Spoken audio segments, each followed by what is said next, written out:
My name is John Rees. As Russell says, we've been working together with a number of other colleagues to put this together. So delighted to be here, and I'll be picking up some of the things that Russ says in a few moments.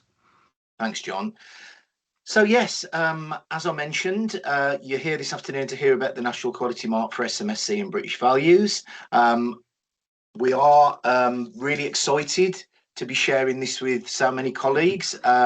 There's a lot of work gone into this, which we'll run you through as we go through. But the whole point of this afternoon's session really is to kind of, I suppose, just explain what the quality mark is, what the framework offers schools, and how the quality mark and audit tool supports your reflections, school improvement and assurance, and an opportunity to celebrate your SMSC practice and provision. So we'll talk a little bit about why SMSC and British Values matter now. They have for many years, but I think they're especially important in the world we find ourselves in these days and in the education sector.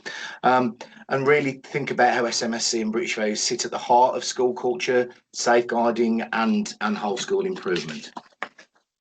We're also going to briefly reflect on some of the statutory duties and inspection expectations that connect with SMSC. And of course, we'll explore how the new audit tool can support your role in school and how you can access the toolkit and quality mark, and a little bit about the verification process if that's where your school ends up heading. So that's what we're going to get. Okay, so just as a sort of opening gambit, really, in very brief terms, what the National Quality Mark and Audit Tool provides schools with is kind of the opportunity to share good practice, to measure success and identifies areas for development in your school provision of SMSC. It allows you to sequence and provide valuable data for stakeholders, including inspectors. So that's bringing some of the evidence together. And it's designed really to create a whole school approach to broader personal development in your school.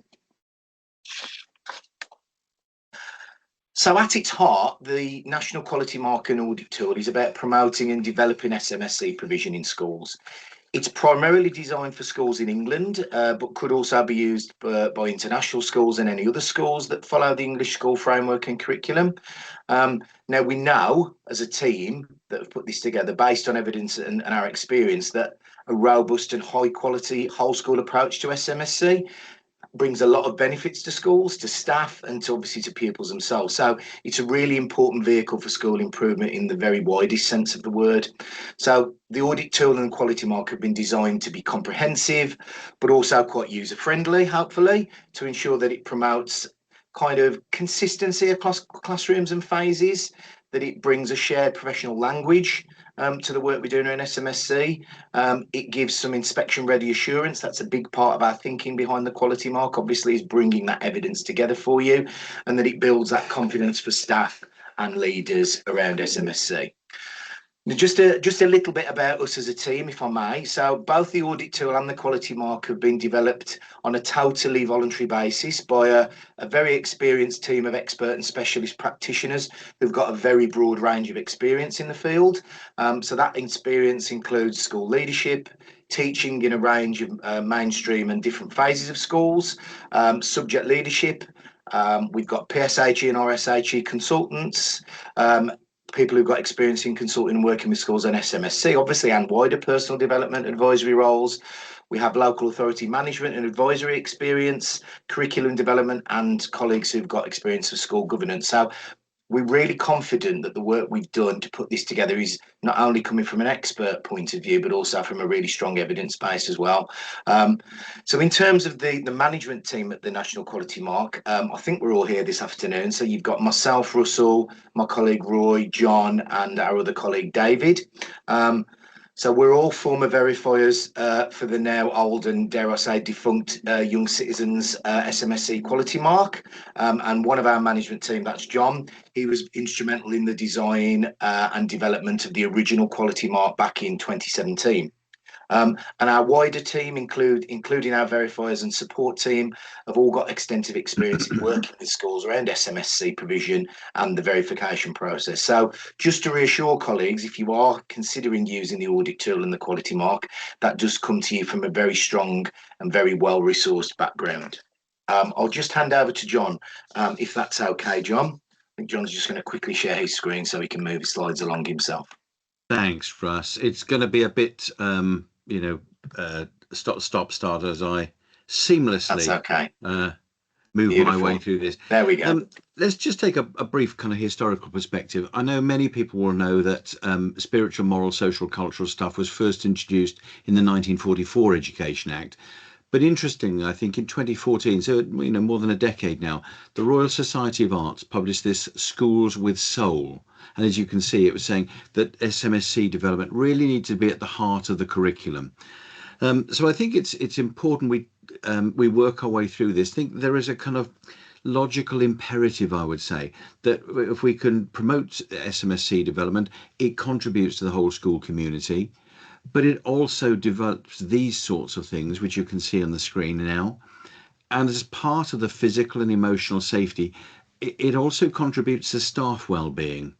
So although we haven't necessarily got measures for staff well-being, and there will be different things we could point people towards if that's really what you wanted to do, but I think we need to look at this as a whole system approach, something that really reminds schools of the wonderful things you did and still do. Certainly when we were looking at some schools after COVID, they were looking back thinking, oh, do you know, we did this really great thing. Oh goodness, must be 3 years ago now. Actually, it's 5 years ago. And all of a sudden then none of the children knew anything because they moved through, and what staff sometimes thought was fairly recent or things that they used to do that had just sort of dropped off the radar. I think this is a wonderful opportunity to remind ourselves of the fabulous things that schools do for so many children and young people.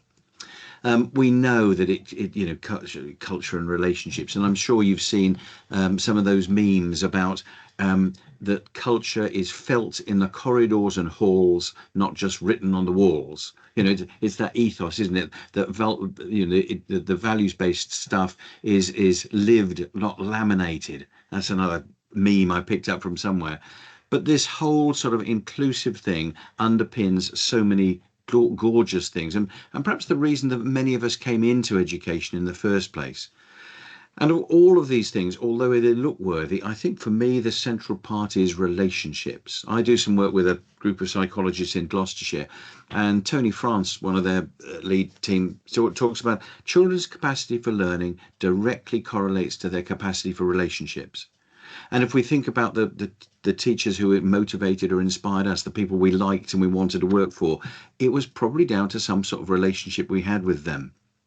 So although we're looking at trying to calibrate and quantify some of this stuff, I think it's also that feel. We know that safeguarding is not just the central synchral retort and all those kind of things, although they're very important, but it's a feeling that people will have. Now, I know that many people, just reading through these words, that many people will remember the OECD report. We'll talk about this in just a moment. There was a report that you may remember called Skills for a Digital World. And it said, and I'll just read from my notes, students should prepare themselves for jobs that do not yet exist, technologies have not yet been invented, and problems that have not yet even been recognised. And so part of what we're trying to do through the SMSC quality mark is develop some of those qualities, like resilience, like stickability, like bounce back, but all of those slightly sometimes intangible things that make such a difference to students. And as Russ said, we're looking at SMSC development and fundamental British values. Now, we're not getting into, are they really British? Should we have that? Are they correct? Are they appropriate? Those are the things we've been, I say, stuck with. Those are the things that the government, was it 2011, said that these were fundamental British values. Like it or not, that's what we're dealing with. But I do think that it provides us, as it says, a crucial pillar for a rich and relevant curriculum. We don't necessarily have to turn this into a full pub quiz. I can't see the answers of the chat, but if you could keep an eye on it. I'd like you, please, just to take a moment.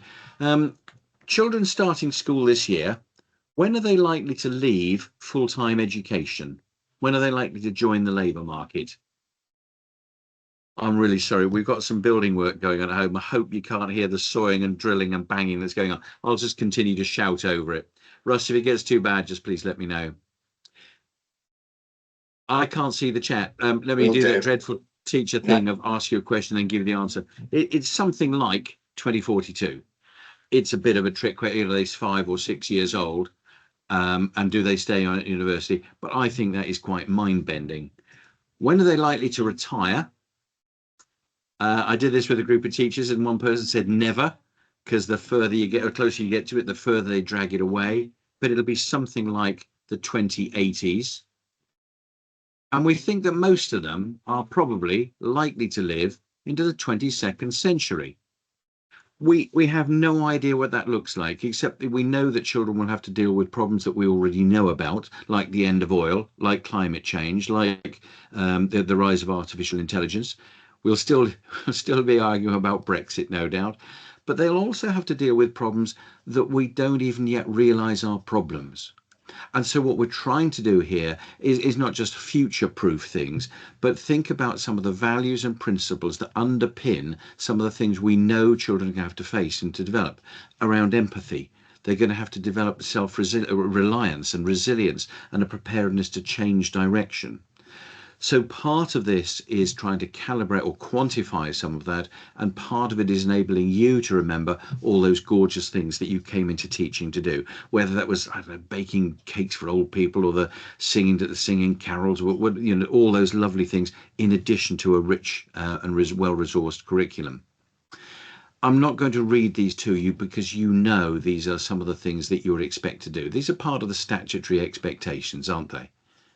I suppose the bit that I would just highlight, I suppose, when Ofsted or people at DFE are talking about preparation for later life, we tend to assume that when they get to secondary school, post 16, when after in employment, whatever it might be. I think for some children we have to remember that later life means this weekend. So how are we equipping them with the skills and the personal attributes and the knowledge, probably in that order, to be able to manage a highly sexualized, fast-changing world?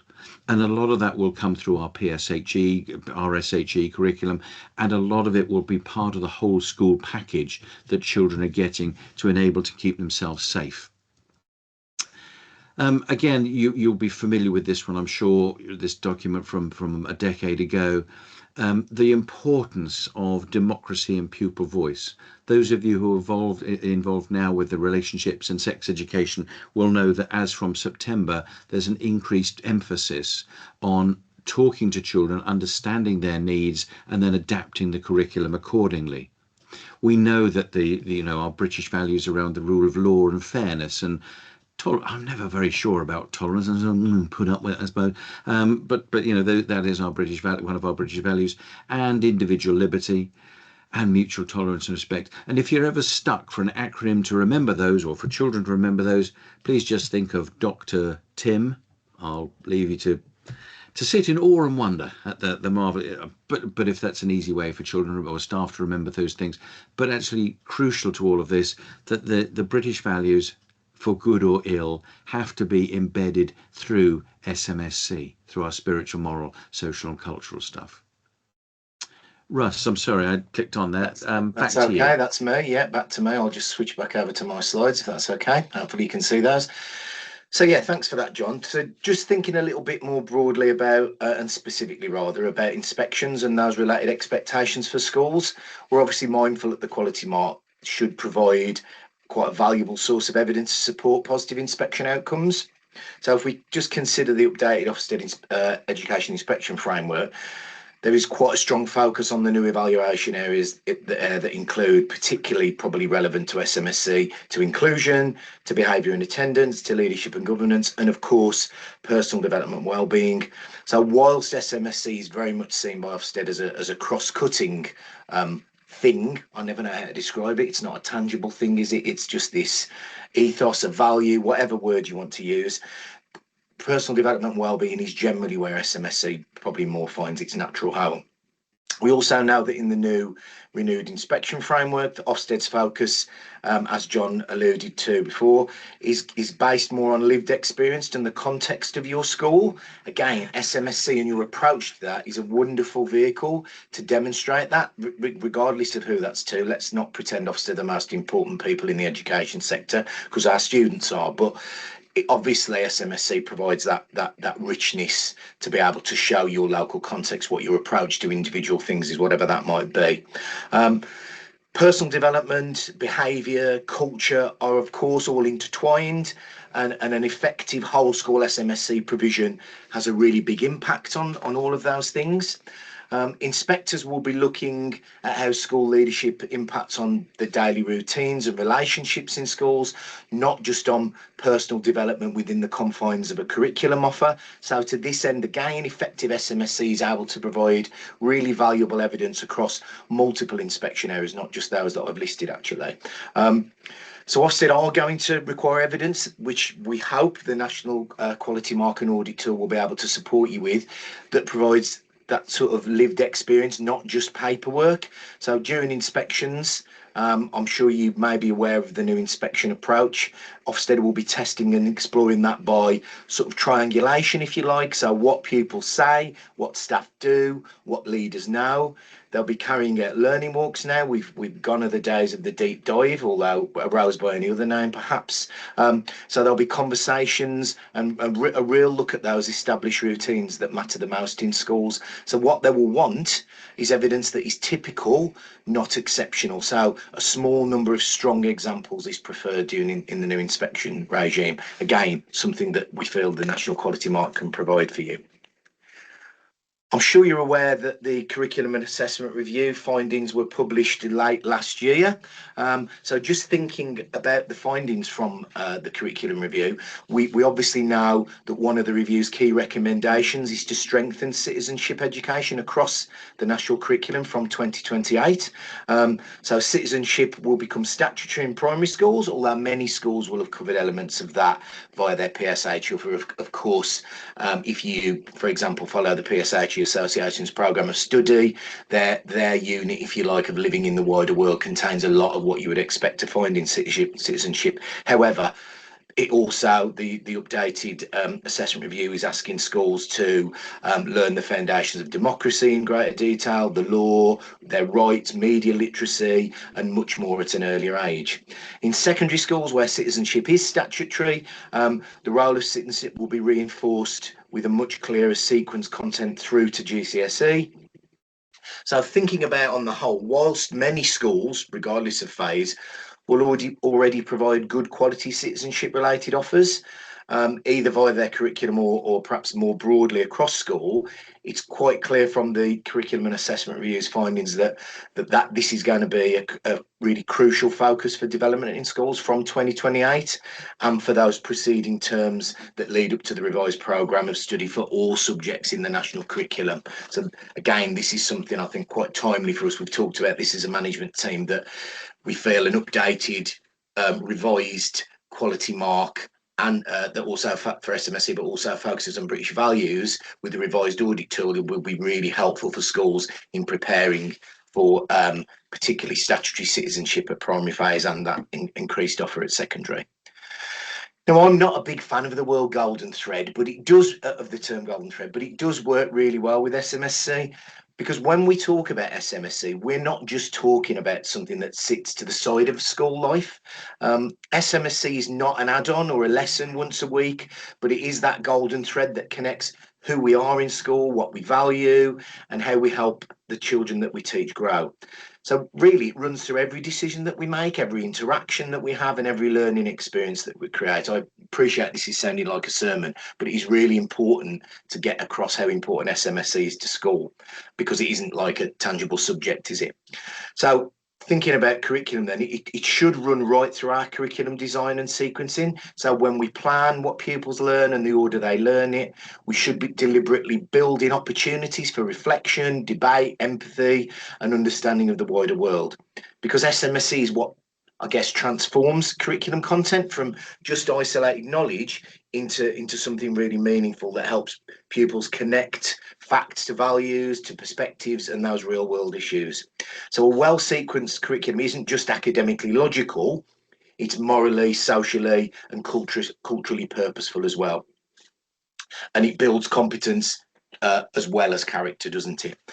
SMSC, of course, underpins behaviour and relationships, as John alluded to before. The way that pupils treat each other, the way they resolve differences, and of course the way that adults in school model respect and fairness, all of this emerges from the moral and social aspects of SMSC, doesn't it? SMSC is also woven into our pastoral systems.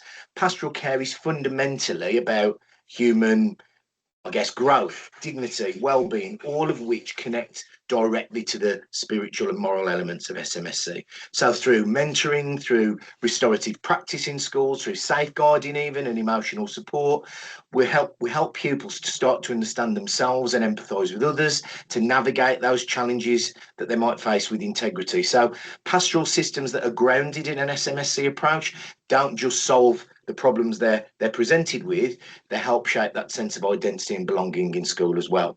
If we consider assemblies and enrichment and kind of wider school life, these can be some of the richest spaces for SMSC development for me. So assemblies, for example, give pupils that time to pause and reflect together. Enrichment activities exposes them to different cultures, to different ideas and causes and communities. Even things like clubs and trips and celebrations or charity events, whatever it might be, all of those experiences deepen children's social awareness, their cultural understanding, and that capacity for children to think beyond themselves.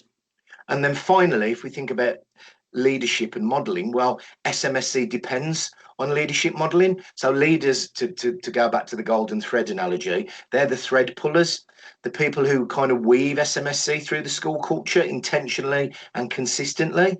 So when leaders in schools model curiosity, compassion, fairness and respect and accountability, all of those things, those values cascade through to staff and pupils. So SMSC is a really important management consideration, I think, in schools, because when SMSC thrives, leaders cultivate a culture where how we behave matters just as much as kind of what we achieve in schools. Amen. That sounds like I've definitely gone on a sermon there, doesn't it? So I'd like to just have a quick touch point now. We'll do this via the chat, if that's okay. So what I'd like you to do, thinking about the question that you can see on the screen, how confident are you in your school's current SMSC provision? So 5 being extremely confident, 3 being neutral, 1 being I'm not confident at all. So the higher the number, the more confident you are. What do you think? Please just take a moment to reflect on that and add that into the chat. I was going to drag across a Microsoft Forms, but I've decided to go a bit old school and just do it in the chat. So we got a few people feeling pretty confident. Excellent. Just keeping an eye on that. 1, 3, 4. I like that, Kerry. Always room for improvement at a 4, 3. Okay. Do carry on contributing if you would.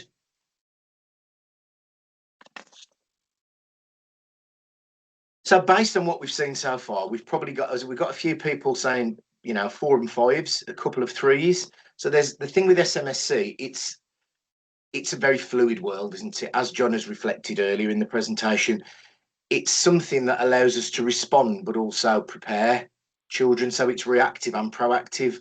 I like Kerry's also saying depends on the school I'm working in with all those numbers. Excellent. Yeah. I'm in all on Friday. Oh, sorry. Yeah, thank you. Just had a bit of background noise there. Sorry, thank you.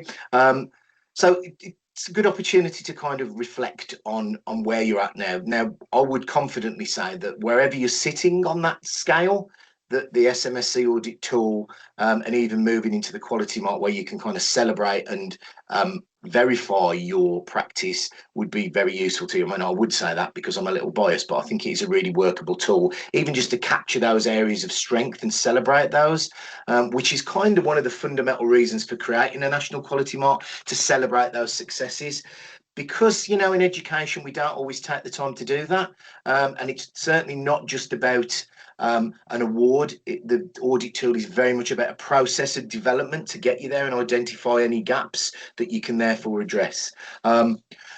So yeah, just moving on to the next part of the presentation, I'm just going to start talking to you a little bit in a bit more detail about the framework, the quality mark and the audit tool itself.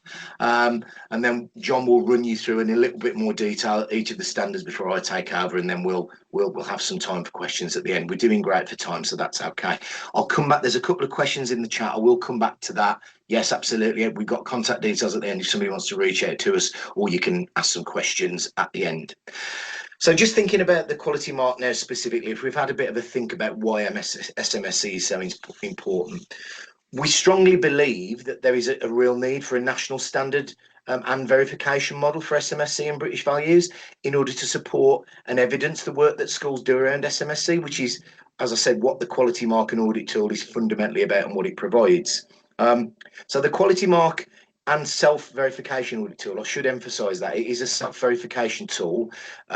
Clearly, that makes it easy for you to engage with, but it's designed as a whole school framework to evaluate strengths and identify areas for improvement. It provides clear expectations of good practice that has meaningful impact around SMSC and the standards in the toolkit that help embed this.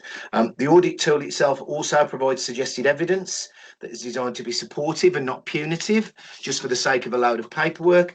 I think my colleagues in the updated national SMSC and quality mark would probably reflect that previous work we've done with schools under a different model could sometimes turn into a bit of a paper chase for schools. That's certainly not our approach. It is a comprehensive tool. There's no hiding behind that, but we've very much tried to be supportive and provide evidence to suggest the kind of things you would like to look for, rather than just leaving you there to just think, well, is this appropriate or not? And of course, we're always available to support schools through any process of verification.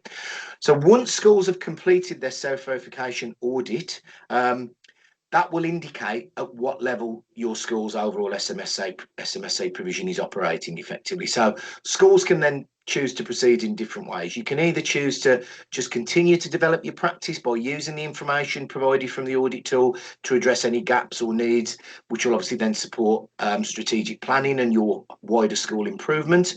Or at that point, you could choose to submit your audit as part of the quality mark verification process and achieve national recognition and external validation, and obviously celebration of your school's SMSC provision. So that's a kind of very brief overview. I'll hand over back to you now, John, just to talk through some of the standards within the self-verification audit tool to give colleagues here today a better idea of what that looks like.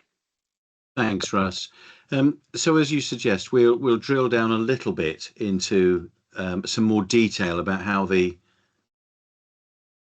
quality mark works.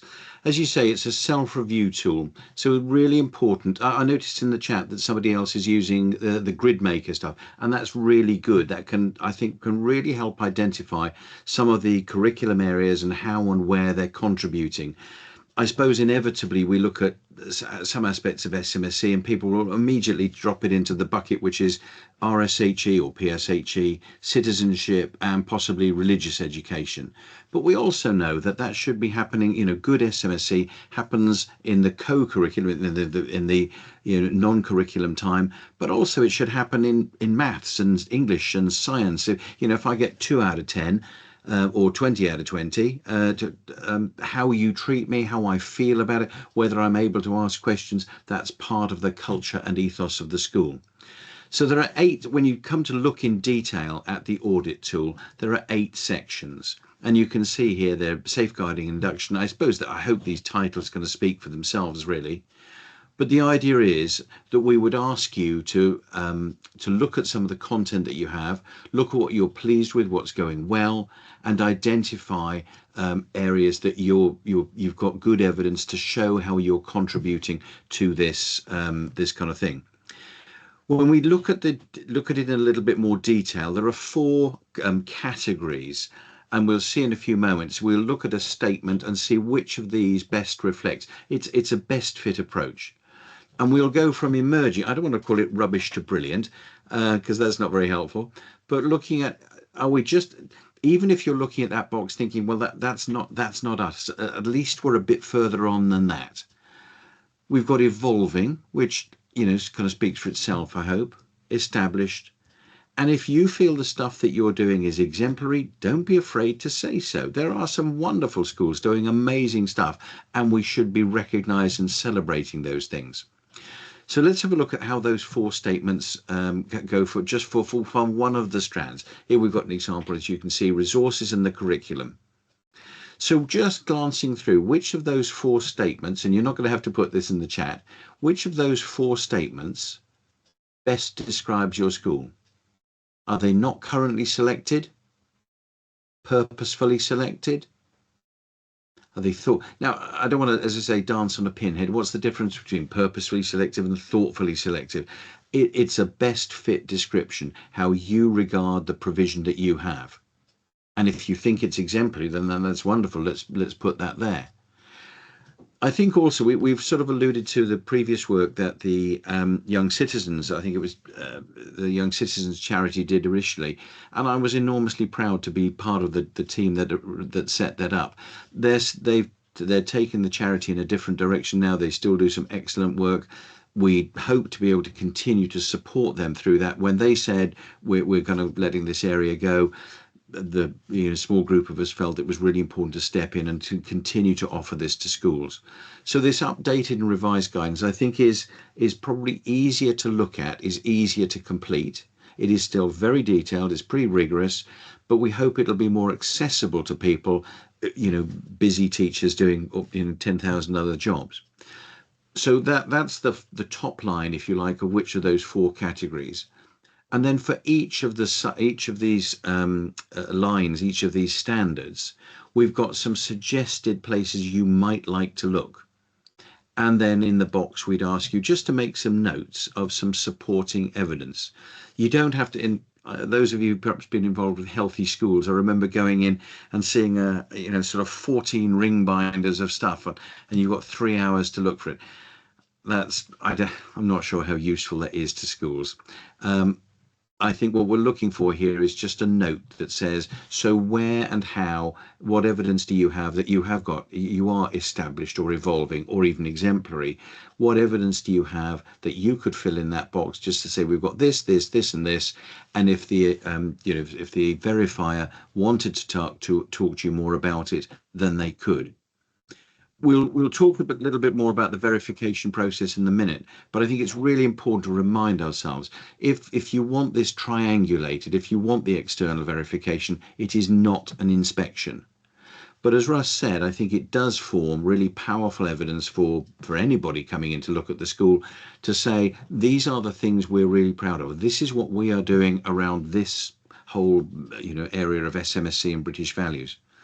In the past, HMI Janet Palmer would quite publicly say, don't wait till we asked by Ofsted. If you're proud of doing stuff, she would say, shove it up their nose.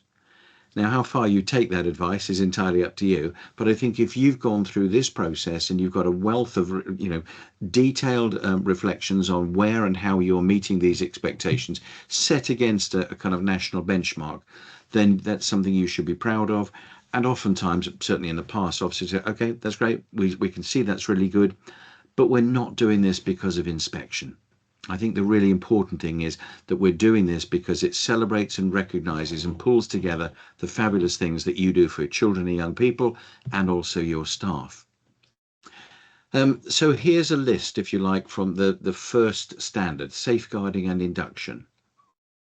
Safeguarding is shared responsibility. Is it? Okay. So what evidence have you got? How do you know? Have you talked to children? Have you talked to staff?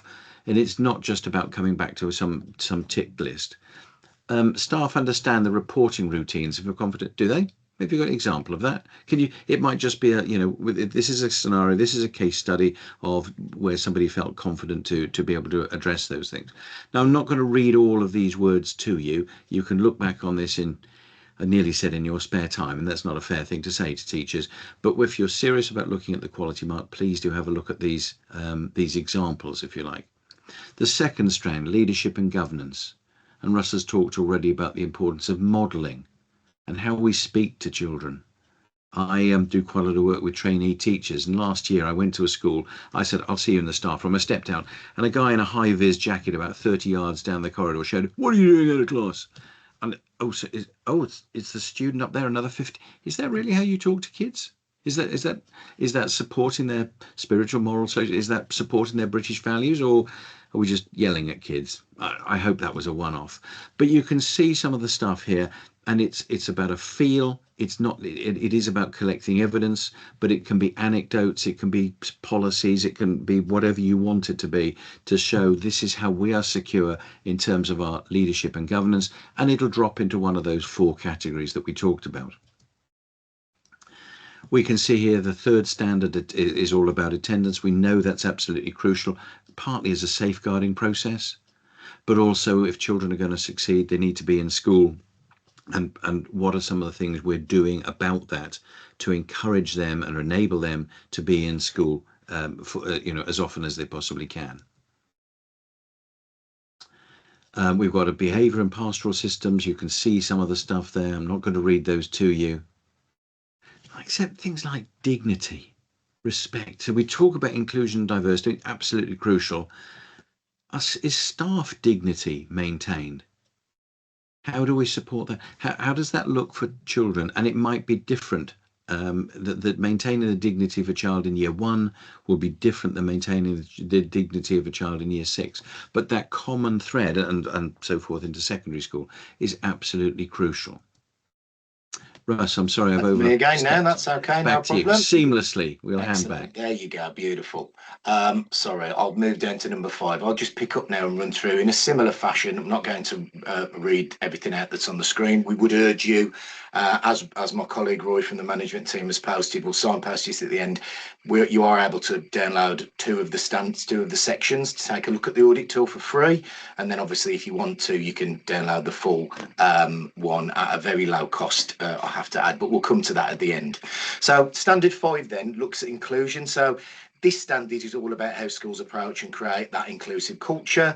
So it covers inclusion perhaps beyond SEND. It highlights the work schools do around things like protected characteristics and wider representation and equity across school, how you might go about removing barriers to participation across school life. And it's really an opportunity to examine your school's approach to things like belonging and equality and diversity and equity, whether that be in the curriculum or outside of that. So standard 6 then, sorry, my slides are a little bit slow. This focuses on curriculum. So this is, as you would imagine, all about how you deliberately plan and include SMSC across your subject provision in schools. Now I'll reflect on some of the verifications I've done over the years for under the old SMSC quality mark. And I think one thing I often found was that it wasn't necessarily deliberate, it was accidental. So we would highlight things that were going on when we were doing the audit tool, but there wasn't necessarily we're really focusing in on SMSC within whatever lesson it might be, or a trip or whatever. So it's really about that kind of deliberate provision and that real leadership of the curriculum to make sure SMSC is really embedded and we exhaust those processes for SMSC, if you like. So it's important to remember, I think John's already said this earlier, that when we're thinking about our curriculum or curriculum mapping around SMSC and fundamental British values, we shouldn't just be restricting that to subjects like PSHE or RSHE or art or music, some of the things we think, well, yeah, that definitely fits in SMSC. We need to also consider opportunities in other subjects too, and that is definitely possible. So the importance of progression and coherence is examined in this standard, and the opportunities you give pupils to engage in debate and inquiry and reflection is also considered. And there are, of course, strong links to inspection principles around Ofsted in terms of curriculum, including things like planning and sequencing and measuring the impact of SMSC-related learning. So that's what we mean when we're talking about, obviously, intent, implementation and impact from an SMSC perspective. As you might expect, there is a standalone, very specific personal development standard. So this broadly covers specific elements around fundamental British values, democratic processes in school, the provision around wellbeing and character education, the opportunities provided for pupil leadership roles and enrichment, and so on. There are also standards required that address your approach to careers and citizenship, and the extent to which your school provides meaningful ways, that's the important word here, for pupils to have a voice in school improvement and decisions that affect them again. I've run school councils, I've done school training, school council training with schools over the years. Do we give children meaningful opportunity to have a voice into school, or is it tokenistic? So what we're looking for schools who want to be exemplary is schools that have children are really involved in the life of the school and things that affect them, not just I don't know, what colour the toilets are going to be painted or what money we're raising for a charity this year. They're great, but are they meaningful? Do they have a real impact on school improvement and the life of the school, and especially children's voice and decision-making process in that?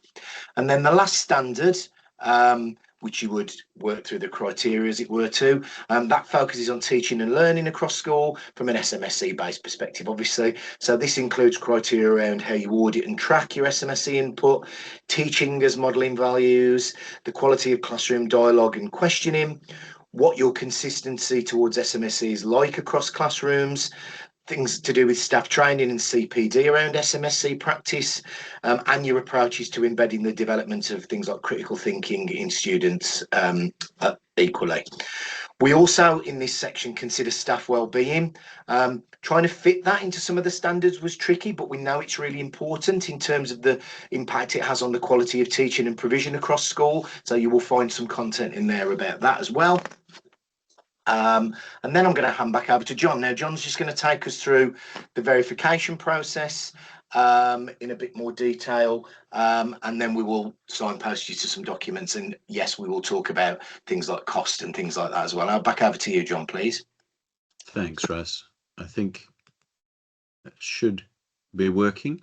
Yeah. Okay, so there's, as you might expect, there's a kind of process that we go through, and obviously the first thing for you to do is to start with your self-evaluation using the audit tool. We'll talk about how you can access that, and some of it is free as well.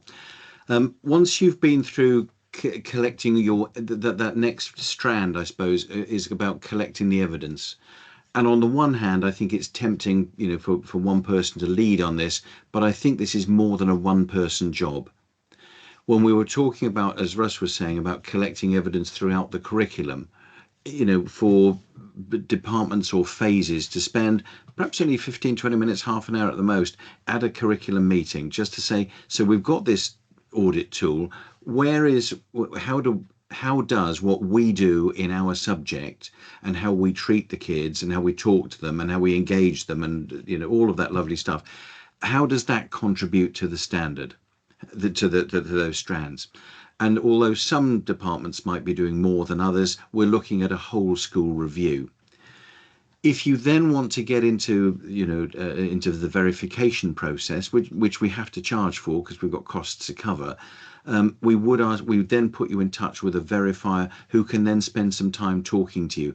Well, as I said, this is not going to be an inspection. There should be no nasty surprises on either side when the verifier comes into school. So you'd go through your audit tool. Once you feel you've got all the bases covered, have a conversation with the verifier, and then we'd be sort of looking through it with you and coaching you and supporting you.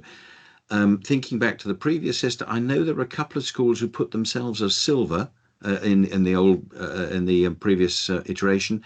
And actually, when the verifier went through it, do you realise how good this is? And some of them were then nudged up to gold, or perhaps they provided support and challenge to say, okay, that we can come and do the verification visit this time, but there are some easy wins for you to achieve even better and to get even more recognition in terms of what you do. So there's that kind of development process as well. And then if you wish to resubmit and if you said, oh, we think we're at an emerging level, that's absolutely fine. It may well be higher. In terms of costs and so forth, the audit tool is free. You can also then buy that. So I think the first 2 parts of the audit tool are free of the 8, and then the other 6 parts costs £30. And we're not trying to make money out of this, but we do have costs to cover, and even just setting up the website and all those sorts of things. If you do want a verification, that for somebody to come and visit for the best part of a day and go through the stuff with you, that external triangulation, the verification, which, as I say, is not an inspection, it's an affirming, recognising process. We charge £499 plus travel to the verifier. We've got a team of national verifiers. We've got training manuals and so forth that they will all have been through. So we should all be singing from the same page in those sorts of. But obviously, we would want the verifier to have to recoup their travel expenses. And then the verification, as it says, this external triangulation, but also oftentimes it turns into a coaching session. I saw another school do this kind of thing. Here's some free resources that you might like to use for this. So it becomes I hope not just a polishing tool, but a supportive discussion, and as I say, certainly not a judgment. We also offer CPD, and that comes at a cost of £195. If you want that in person, we might have to charge travel for that as well. But if you want some online training for your staff, it could be, a half-hour briefing, an hour and a half, or even half a day, a full day if you wanted. We could offer some CPD for that. Important to remind ourselves that the quality mark does last for 3 years. But I suspect then that you would because of the rate of change the way that things happen in schools, we suspect that in 3 years' time you would probably want to review and revalidate the things that you've been doing. In terms of, I suppose, the kind of stepwise process for taking this through, the kind of first step for you now is to think about what it is you're doing, to review, to use those free samples, if you like the idea of the audit tool, and you can then buy more and get again, look at the thing in the round. Let me just say that again more clearly. So you can have for free the first 2 sections of the audit tool, as it says on the screen, and if you like that, then you can pay the £30 to have the whole shooting match. Once you've got all of that stuff in place, then you can complete the audit tool. Then you can, you go through your audit process and you collect your evidence and you decide which kind of category you're in. And then if you want that external verification, then you can connect with the verifier and let us know. And then we'll put you in touch with the with the verifier, who then can take you through the whole process. Great stuff. Thanks, John. Stumbled over my words a little bit there, but I hope the slides explain it at least as well. Excellent. So just a bit of signposting now, just to let you know, we will forward out a PDF of this presentation to you. We'll send that out to everybody who signed up, whether they're able to make it or not. So you will have all these to hand, but just a bit of signposting here where you can access the materials. So you can visit our website, as you can see at the top. You'll be able there to download the free sample and also buy the full audit tool, which is housed on the Times Educational Supplement site. If you've got any queries or any questions, we will have time for questions in a moment, but you're very welcome to contact us on the email you can see there. And if you're feeling a bit like a social media guru, please do join our Facebook group, or you can connect with us via LinkedIn on the bottom one there.